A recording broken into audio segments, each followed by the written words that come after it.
Hi everyone, this is a technical analysis on WTI Crude Oil. Let's start with some fundamental background first. Crude oil got stuck in a consolidation recently as the uncertainty increased due to conflicting signals from the OPEC Plus sources.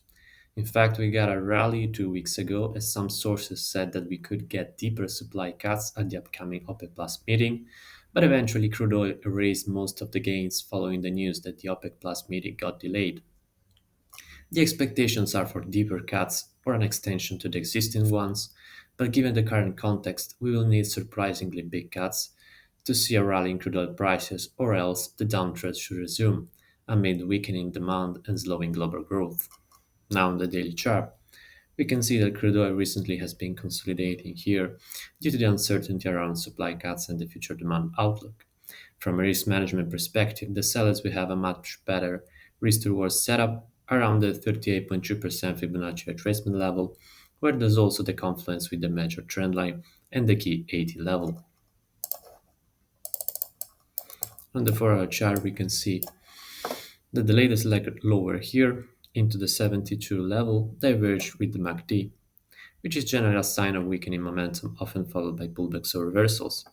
In this case, we got a pullback and then the price started to consolidate, waiting for a catalyst, which may come tomorrow with the OPEC Plus meeting and the US jobless claims figures. On the 1-hour chart, we can see more closely the recent range-bound price action between the resistance at 77 and the support at 74.